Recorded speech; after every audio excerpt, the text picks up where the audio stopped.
बुरी तरह से मेरा बलात्कार किया। ये शब्द हैं 15 साल की एक मासूम बच्ची के, जिसने मुसीबत के समय पुलिस पर मदद का भरोसा जताया, लेकिन पुलिस ने उसके साथ वो किया जो गिरे हुए दरिंदे किया करते हैं। जी, यूपी पुलिस में भर्ती एक दरोगा ने इस 15 साल की नाबालिग बच्ची का रेप किया, वो भी भरोसे और मदद की आड़ में। क्या है पूरा मामला, चलिए आपको विस्तार से बताते हैं। नमस्कार, हमारे खास शो ये हिंदुस्तान है संविधान से चलेगा में आपका स्वागत है और मैं हूं आपके साथ महक सौदा।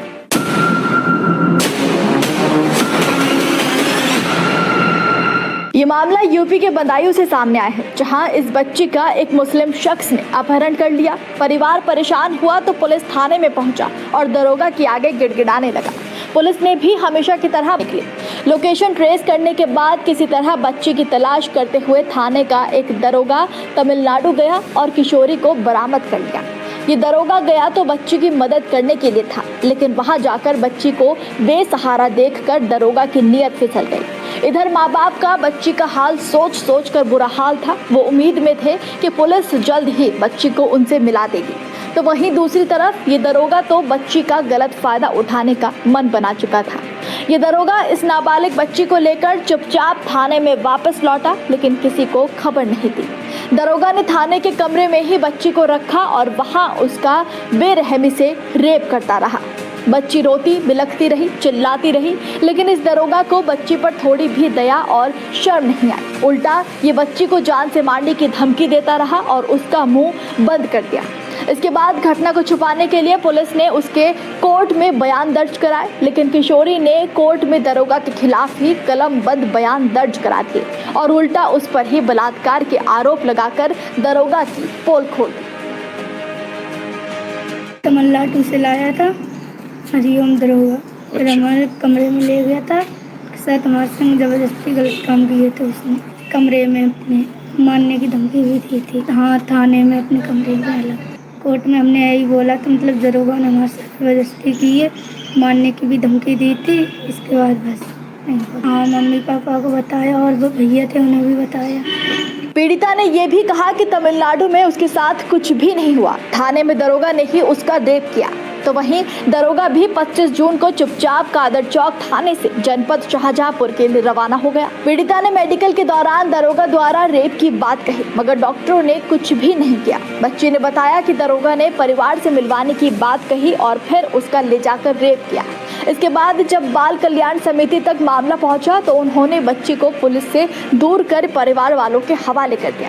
जब लड़की ने पूरी बात अपने घर पर बताई तो सभी गांव वाले आग बबूला हो गए और दरोगा के खिलाफ सख्त कार्रवाई की मांग करने लगे। इस बीच पता चला है कि दरोगा हरिराम का ट्रांसफर शाहजहांपुर हो चुका है। फिलहाल एसएसपी ने बच्ची के आरोपों के बाद दरोगा पर जांच के आदेश दे दिए हैं। लेकिन बताइए, कितनी हैरानी की बात है कि जहां एक और बच्ची अपने साथ हुए अत्याचार का प्रमाण देती रह गई, तो वहीं दरोगा को इतने में दूसरी जगह ट्रांसफर भी मिल गया। ऐसे आरोपियों पर हमारे देश का कानून क्या सजा देता है, चलिए जान लेते हैं। बीएनएस की धारा बच्ची से रेप पर पॉक्सो यानी protection of children from sexual offences act की धारा 3 और 4 यौन अपराधों से बच्चों के संरक्षण के लिए बनाए गए कानूनों से संबंधित है। पॉक्सो की धारा 3 प्रवेश जन्य यौन हमले यानी कि पेनिट्रेटिव सेक्सुअल असॉल्ट से संबंधित है, जिसमें बच्ची के साथ यौन अपराध किया गया यानी कि रेप किया गया। पॉक्सो की धारा 4 धारा 3 के तहत अपराध के लिए सजा का प्रावधान करती है, जिसमें कम से कम 10 साल की सजा होती है, जिसे आजीवन कारावास तक बढ़ाया जा सकता है और जुर्माना भी लगाया जा सकता है।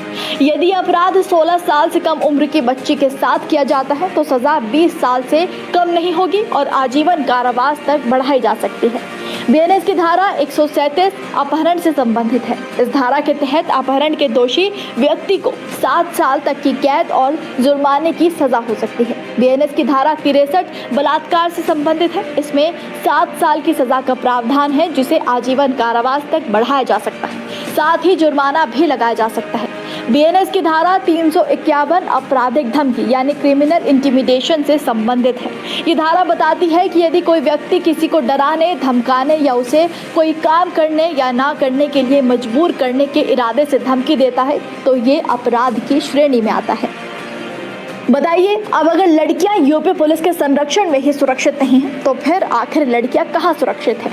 यानी कि अगर लड़कियां पुलिस के भरोसे पर घर से बाहर निकलती है, तो क्या पुलिस खुद ही उनके लिए खतरा बन जाएगी? वैसे तो यूपी पुलिस खुद को जनता का रक्षक, जनता का दोस्त बताती है, लेकिन क्या वाकई लड़कियां यूपी में सुरक्षित बची हैं? सवाल है कि थाने के अंदर ही एक बच्ची की आबरू नीलाम होती रही, लेकिन किसी पुलिस अफसर को भनक तक नहीं लगी। कैसे? थाने के अंदर ही बच्ची का रेप हो गया, लेकिन किसी को कुछ पता ही नहीं चला। कमाल है। यूपी की योगी सरकार जरा इस ओर भी ध्यान दे और देखे कि आखिर उनकी नाक के नीचे उनकी जिम्मेदार पुलिस आखिर कर क्या रही है। जिस प्रदेश को आपने सुरक्षित बनाने की बात कही, क्या आपकी पुलिस इस पर वाकई काम कर रही है? यहाँ सबको जवाब देना ही होगा, क्योंकि ये हिंदुस्तान है, संविधान से ही चलेगा।